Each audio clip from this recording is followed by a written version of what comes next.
Hello students, आज हम proportion देखने जा रहे हैं। अब प्रोपोर्शन क्या है? Then proportion shows the equality between two ratios.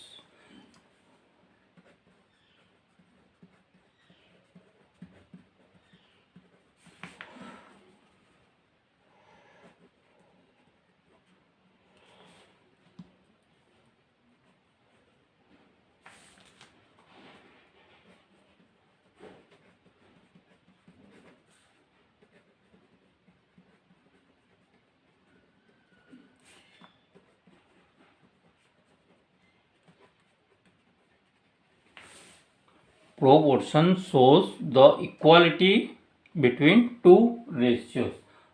If two ratios are in proportion, then they must be equal. उसका मतलब ये होगा, if two ratios are in proportion, then this must be equal.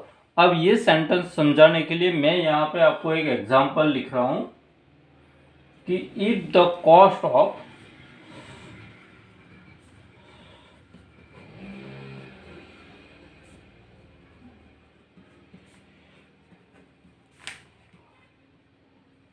eight apple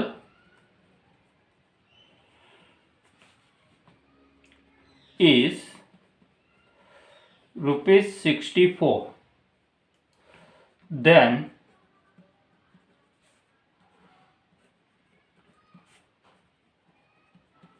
what will be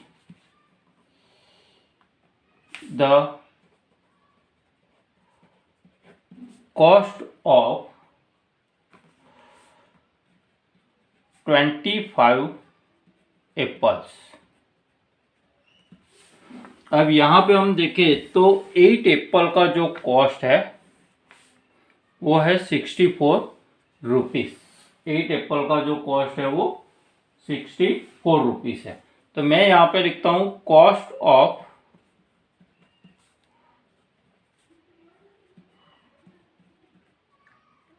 eight apples equal to 64 rupees. यानी कि 8 apples के लिए हमें 64 rupees देने पड़ते हैं। तो हम यहाँ पे ऐसा लिख सकते हैं कि cost of 1 apple equal to how much? So cost of 1 apple equal to 64 upon 8. So we get answer 8 rupees, क्योंकि 8 8 जा 64 होता है। तो अब हमें फाइंड करना है कि 25 एप्पल्स का कॉस्ट कितना होता है। तो यहाँ पे मैं लिखता हूँ now cost of 25 apples equal to, अब एक एप्पल का कॉस्ट 8 रुपीज़ आया तो 25 का कितना आएगा? तो यहाँ पे मैं 25 इंटू 8 लिखूँगा तो मुझे आंसर मिलेगा 200 रुपीज़। 25 8 जा 200 होता है। अब ये तो हमने जो रेगुलर मेथड था उसका हमने यूज़ करके किया। अब हम प्रोपोर्शन मेथड यूज करके किस तरह से फाइंड करते हैं वो देखते हैं। तो मैं यहाँ पे लिखता हूं let cost of 25 apple equal to rupees x. यानी कि 25 एप्पल्स के लिए हमें एक्स रुपीस देने पड़ते हैं और हमें जो दिया हुआ है वो cost of 8 apple equal to rupees 64। तो यहाँ पे आप देखोगे कि ये 8 और ये 25 ये दोनों सेम यूनिट है, सिर्फ नंबर है यहाँ पे। और यहाँ पे ये देखेंगे तो ये दोनों रुपीस में है। तो यहाँ पे हम 8:25 लिखेंगे, 8:25 इक्वल टू 64/x लिखेंगे, क्योंकि 8 एप्पल का कॉस्ट 64 रुपीज़ है, 25 के लिए हमने x लिखा है।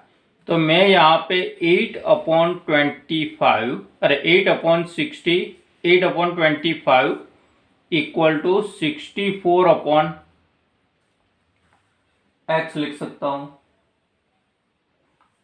तो यहाँ पे अगर मैंने क्रॉस मल्टीप्लिकेशन किया तो ये x यहाँ पे जाएगा और 8 यहाँ पे आएगा और ये 25 यहाँ पे जाएगा। तो मैं x equal to 64 into 25 and upon 8 लिखूंगा।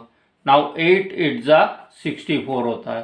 तो यहाँ पे मुझे आंसर मिला x equal to 200 rupees. Now it is the cost of 25 apples है, क्योंकि 25 एप्पल का जो कॉस्ट था वो हमने क्या लिया था, x रुपीज़। तो यहाँ पे हमें 25 रुपीज़ उसका कॉस्ट मिल गया है।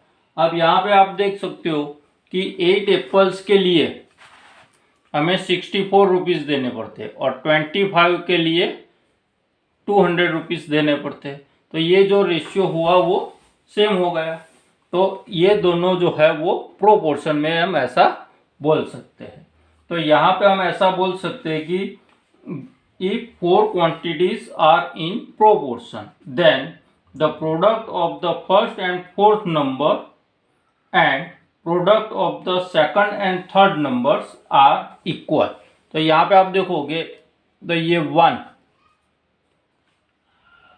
हमें जो प्रोडक्ट बोला गया है 1, अगर यहाँ पे साइड पे लिखे हम 8/25 64 अपन, अब मैं मेरे पास यहाँ पे है वैल्यू, तो यहाँ पे मैं 200 लिखूंगा।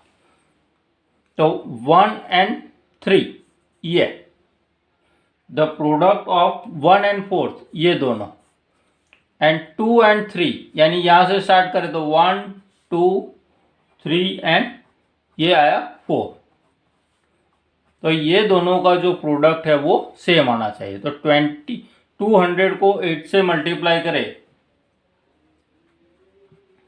तो हमें आंसर मिलेगा 1600। उसी तरह से 25 को हम 64 से मल्टीप्लाई करेंगे तो भी हमें आंसर मिलेगा 1600। क्यों? क्योंकि 25 इंटू 64 है, तो 64 जो है वो 8 इंटू 8 से बनता है। तो 25 इंटू 8 200, 200 इंटू 8 तो 1600। तो यहाँ पे हम ऐसा बोल सकते हैं कि if 4 quantities are in proportion then product of first and fourth and product of second and third numbers are equal. तो ये हो गई प्रोपोर्शन की बात। अब हम बात करते हैं कि परसेंटेज की। परसेंटेज में क्या करेंगे? परसेंटेज में अगर कन्वर्जन करना है तो परसेंटेज के लिए हमें मालूम है symbol,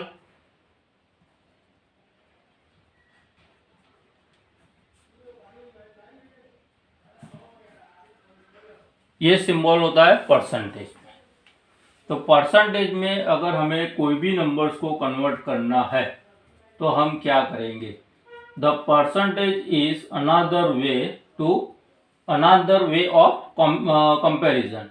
In ratio we have to make the denominator same, then only we can compare them, but in percentage we can compare by calculating the percentage of the given quantity. अब उसके लिए मैं यहाँ पे आपको एक एग्जांपल दे रहा हूँ कि कन्वर्ट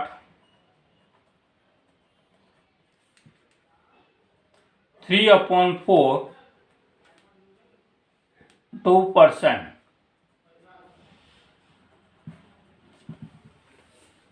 तो यहाँ पे मुझे फ्रैक्शन दिया हुआ है 3/4। अब 3/4 का मुझे कन्वर्जन करना है परसेंटेज में। तो मुझे 3/4 को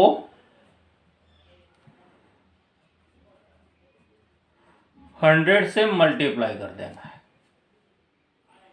तो 3 इंटू 100 एंड डिनोमिनेटर में 4। अब यहाँ पे आप देखोगे कि 4 इंटू 25 करते हैं तो हमें 100 मिलता है। तो 3 इंटू 25 हुआ, डेट इज 75%। अब उसी तरह से यहाँ पे तो मुझे फ्रैक्शन दिया हुआ था और मैंने उसका कन्वर्जन किया परसेंटेज में।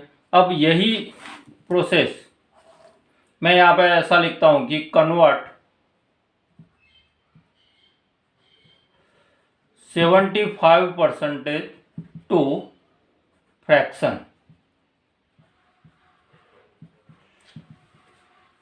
तो मुझे क्या करना पड़ेगा कि 75% है तो परसेंटेज जो है उसका साइन निकाल के 75 के डिनोमिनेटर में हम लिखेंगे 100। यानी यहाँ पे देखो फ्रैक्शन दिया हुआ है, उसका परसेंटेज में कन्वर्जन करना है तो हमें 100 से मल्टीप्लाई करना है, और परसेंटेज दिया हुआ है और उसे फ्रैक्शन में कन्वर्ट करना है तो उसे 100 से डिवाइड करना पड़ेगा। अब यहाँ पे 75 जो है तो 25 इंटू 3 एंड 100 मीन्स 25 इंटू 4, तो ये दोनों कट हो गए। तो हमारे पास बचा सिर्फ 3/4।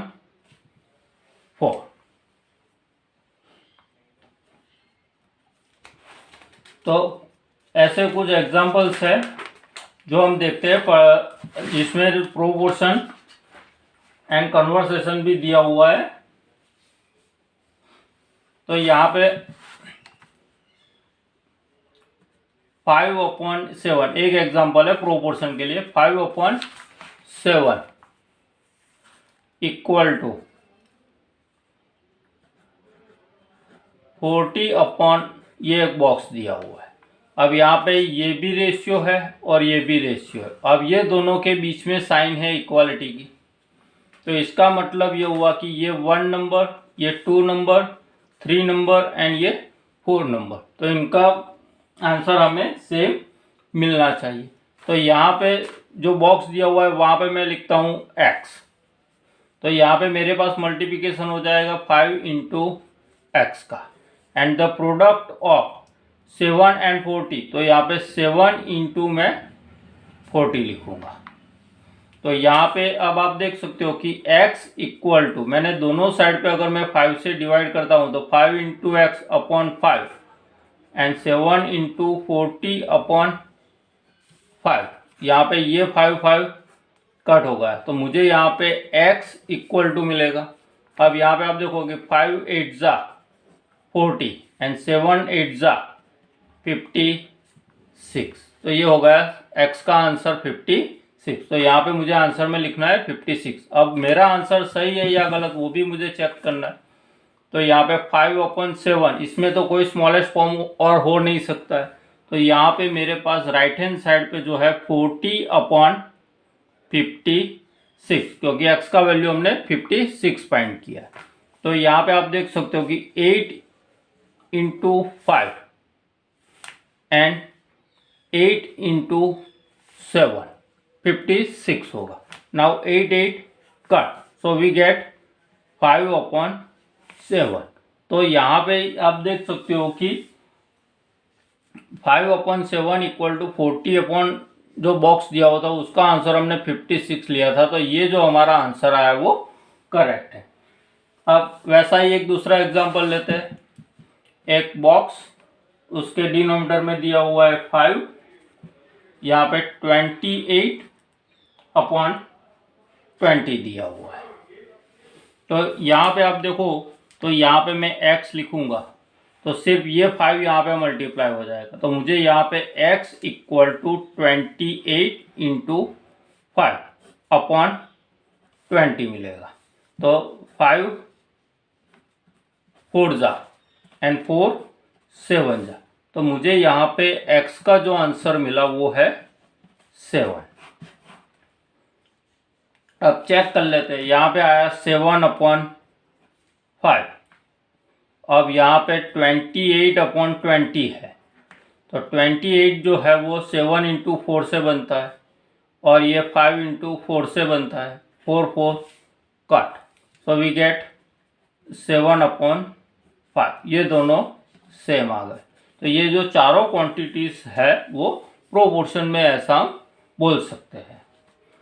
अब बात करते हैं परसेंटेज की। मैंने यहाँ पे लिखा हुआ है कि 7/10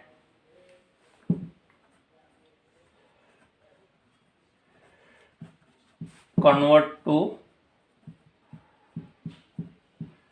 परसेंट। तो 7/10 लिखा है और मुझे परसेंटेज में कन्वर्ट करना है, तो मुझे क्या करना है कि 7/10 जो दिया हुआ है उसे 100 से मल्टीप्लाई करना है। तो यहाँ पे ये 0 0 कट, तो 7 into 10 that means it is 70%। अब ये भी आंसर सही है या गलत? तो 70 जो है उसके डिनोमिनेटर में आप 100 रख दो तो एक एक जीरो कट हो जाएगा, तो 7/10 मिलेगा। अब मुझे ऐसा बोला गया है कि फाइंड 25% ऑफ 50 का 25% मुझे फाइंड करने के लिए बोला गया है। तो यहाँ पे हमें कुछ भी नहीं करना है, 25% ऑफ 50 इक्वल टू 50 का 25% ढूंढना है। तो यहाँ पे आप देख सकते हो कि 25 के डिनोमिनेटर में मैं लिखूंगा 100, क्योंकि मुझे यहाँ पे परसेंटेज दिया हुआ है तो उसको मुझे फ्रैक्शन में कन्वर्ट करना पड़ेगा। तो 25 के डिनोमिनेटर में मैंने लिखा है 100 इंटू 50। अब यहाँ पे आप देख सकते हो कि ये 0 और ये 0 कट, नाउ 25 इंटू 25, तो इट इज 125/10। तो मुझे आंसर यहाँ पे मिला 12.5। तो यहाँ पे आप देख सकते हो कि ये मुझे डेसिमल में मिला। अब किसी को यहाँ पे ये भी कर सकते हो 5 इंटू 5 और 5 इंटू 2 10, तो कोई ये आंसर लिखता है 25/2, तो ये आ गया हमारा फ्रैक्शन फॉर्म, और ये जो आंसर आया वो डेसिमल में आया।